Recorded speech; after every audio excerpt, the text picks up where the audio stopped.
Hello, fellow Arrow fans. Well, our look at Arrow Season 1 now continues on with the episode The Odyssey. The Hood crashes into Moira's office. He orders her to tell him about Walter's disappearance. She begs him to spare her life, showing him pictures of him and Thea. Oliver lowers his guard and she calls for help after pulling out a gun and shooting him. She hits him and, although he escapes, he leaves blood in her office. Uh-oh. In the building parking garage, Felicity starts her car and finds Oliver waiting for her in the back seat. He pulls back his head, revealing his identity to her and asking her to take him to his hideout since he can't go to the hospital. She agrees to take him there, remarking that the revelation clears a lot of things up. She walks in the hideout stained with blood, asking Diggle to help her bring Oliver down since he's too heavy. She subsequently helps Diggle save Oliver. As they work on his gunshot wound, Oliver flashes back to the island. Slade is training Oliver in hand-to-hand combat. Oliver is struggling to master the techniques. Later, Slade shows him a map of the island. He explains that there is a supply plane every 3 months and they have to act soon to make it off the island via plane. The airstrip is heavily guarded, but the biggest issue is a guard tower with bulletproof glass. It will be Oliver's job to take out the sniper.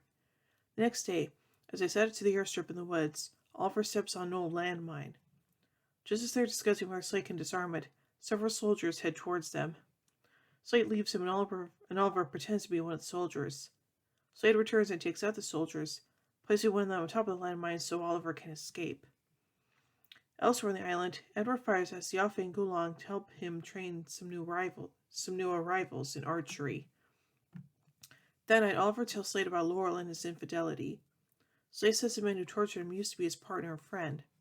His name was Billy Wintergreen, and he was the godfather of Slade's son. When Edward took Slade and Billy hostage, Billy betrayed Slade and joined Edward's camp. Oliver and Slade then arrive at the airstrip. Back at the present day, Diggle stitches up Oliver. He seems to think Oliver will be okay, and is surprised Felicity isn't more shocked by the situation she's found herself in.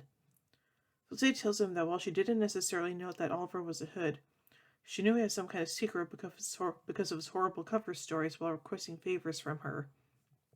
She points out several examples that just didn't make any sense when she finished the favors. When she mentions the syringe/energy drink from Vertigo, Diggle tells her that the substance was Vertigo and she was instrumental in taking down the Count and they couldn't have done it without her help. Back in a flashback, Slade takes out guards with a silenced rifle and takes the guards with silenced rifle and sword. Oliver makes his way to the tower. However, the guard pulls a gun on Oliver and has him at gunpoint. In the present day, Oliver begins to take a turn for the worse.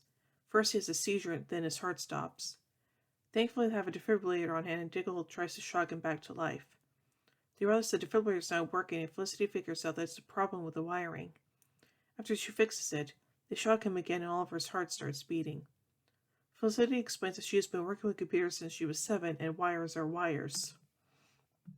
Slade shows up at the last minute to save Oliver before the guard can make a phone call. Oliver's job is to stay in the tower and not let anybody inside. After Slade leaves, Oliver picks up the phone and places a call to Laurel. He hears her voice a few times but cannot say anything. Just then, Slade appears and smashes the phone in case it is being monitored. When the plane's captain radios the tower with the verification code, Oliver is able to figure out the answer. Slade tells Oliver he'll be ordering an airstrike on the island once they're gone. Oliver says he's tired of only thinking of himself and refuses to let Yao Fei die. Slade gives him 3 hours to return or he'll leave without him.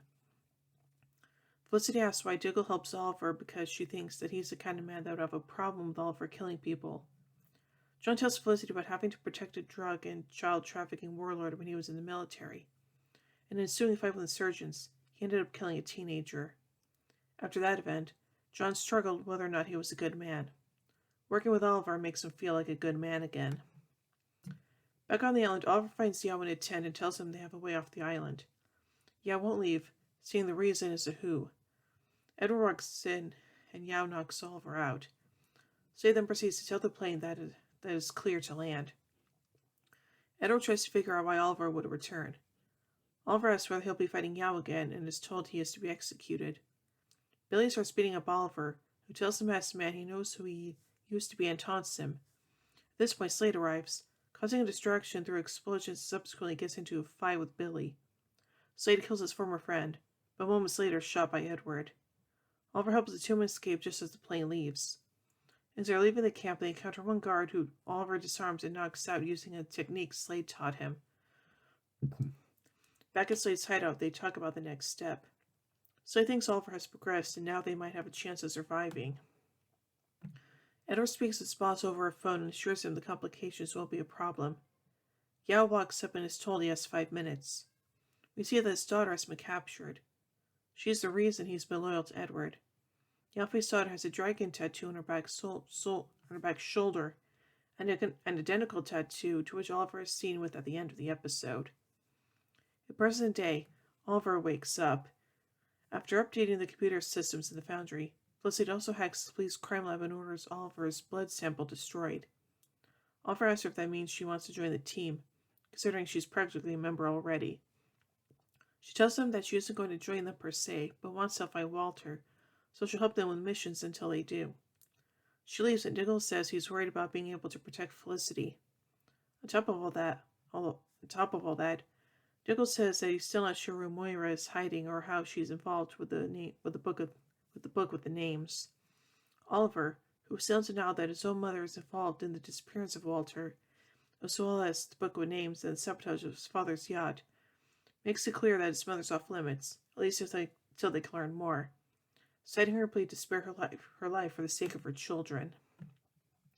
Oliver returns home and is informed by Detective Lance and his family that his mother was attacked by the Hood. After Quentin leaves, Oliver embraces Moira and assures her that the Hood will never come after her again. So now let's take a look at some trivia surrounding this episode. Particularly as it pertains to Lian Yu, there are numerous parallels between Oliver's endless attempts to get home and those of Odysseus in Homer's tale. In a flashback, Oliver's amused that he is trapped on an island and his only friend is named Wilson, a reference to the 2000 film Castaway. In this episode, Felicity Smoke becomes the third person to learn Oliver's identity, after John Diggle and Helena Bertinelli. This episode marks the first appearance of Laura Lance in the flashback storyline. The second will be the return. Billy Wintergreen being stabbed in the eye by Slade foreshadows how Oliver did the exact same thing to Slade over a year later in Unthinkable. This is the first episode of Arrow to focus primarily on the flashback storyline. This is the first episode in the series to only feature a villain, in this case Edward Fires, outside of the present-day storyline. And now finally onto a goof. During one scene in which Slade killed 3 of Fire's men, he checked on the man on his right, then the man holding the shotgun. In the next scene, though, it shows Slade killed the man with the shotgun first, then the man on his right. So far, I think this is a pretty darn good episode, and I do like the flashbacks pertaining to what happened on the island, so yeah.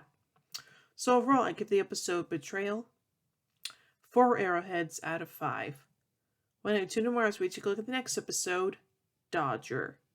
So, until then, in the words of Oliver Queen, you have failed this city.